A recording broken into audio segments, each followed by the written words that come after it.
dalam keadaan sehat walafiat. Pada pembelajaran kali ini, Ibu akan menjelaskan materi Bahasa Indonesia di kelas 7, bab 3 semester genap, yaitu berkorespondensi dengan surat pribadi dan juga surat dinas. Nah, pada video pembelajaran kali ini nanti kalian akan belajar pengertian, ciri-ciri dan juga contoh dari surat pribadi dan juga surat dinas. Tonton terus videonya sampai selesai, semoga kalian paham.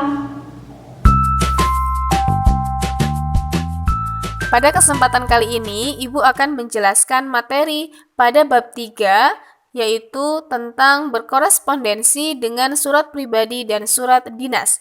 Nah, pada video ini yang akan dibahas adalah pengertian dan juga ciri-ciri dari surat pribadi dan juga surat dinas. Kita ke materi yang pertama. Di sini ada pengertian dari surat. Apa sih itu surat? Nah, surat adalah sarana atau alat komunikasi untuk menyampaikan informasi atau pernyataan secara tertulis dari pihak satu kepada pihak yang lain. Nah, setelah itu kita masuk ke apa itu surat pribadi. Karena pada pembahasan ini kita akan terfokus pada surat pribadi dan juga surat dinas. Nah, untuk surat pribadi adalah bentuk komunikasi tertulis, surat menyurat yang dilakukan oleh seseorang kepada orang lain secara pribadi, bukan sebagai wakil atau berkaitan dengan urusan kelembagaan, kedinasan, atau resmi. Nah, kalian harus garis bawahi ya, kalau surat pribadi itu adalah suratnya sebagai pribadi, bukan berkaitan dengan kelembagaan, kedinasan, atau resmi. Nah, surat pribadi ini biasanya ada yang disebut dengan surat pribadi kekerabatan dan juga surat pribadi persaudaraan. Jika kalian misalkan ingin berkirim surat kepada orang tua kalian, ibu, kakek, nenek, maka surat itu disebut sebagai surat kekerabatan.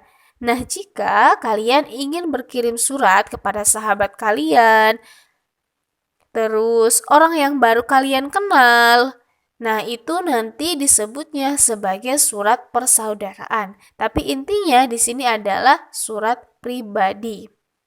Kita selanjutnya ke ciri-ciri dari surat pribadi.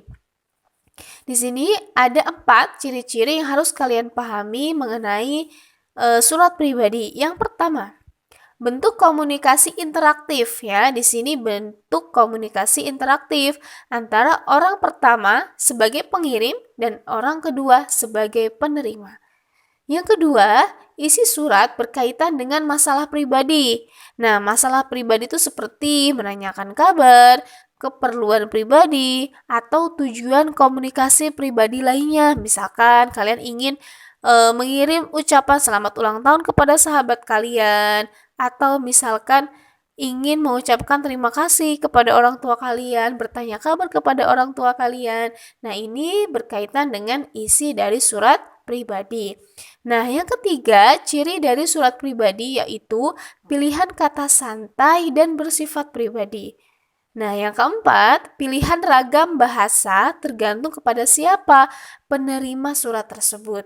Jadi, kalian harus bisa membedakan surat itu misalkan dikirim untuk orang tua kalian, maka bahasa yang digunakan akan berbeda jika kalian berkirim surat kepada sahabat kalian.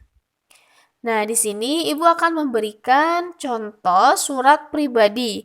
Di sini ada surat pribadi yang dikirim oleh Aulia kepada sahabatnya Noni di Jakarta. Nah, jika dilihat dari contohnya, maka ini masuk ke surat pribadi persaudaraan. Karena ini dikirim dari Aulia kepada sahabatnya yang bernama Noni. Kalian bisa baca ya. Setelah surat pribadi, kita masuk ke surat dinas.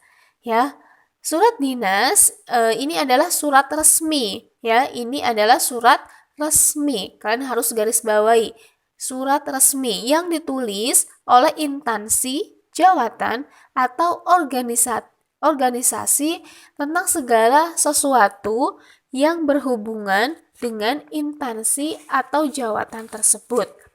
Nah, kalau ciri-ciri dari surat pribadi itu berarti dari bahasanya menggunakan bahasa yang baku dan efektif. Ini berbeda dengan bahasa pada surat pribadi yang menggunakan bahasa yang santai. Nah, selanjutnya juga untuk ciri-cirinya di sini berarti harus menggunakan bahasa yang efektif, ringkas, jelas, dan tidak mengandung makna yang ganda. Nah, di sini Ibu akan kasih contoh dari surat dinas. Di sini ada surat dinas. Nah, kalian bisa lihat ini adalah contoh dari surat dinas. Semoga kalian paham dengan materi kali ini. Tunggu video materi pada bab 4 di surat pribadi dan surat dinas pada video selanjutnya. Sekian, wassalamualaikum warahmatullahi wabarakatuh. Jangan lupa ya untuk subscribe, like, komen, dan share video ini.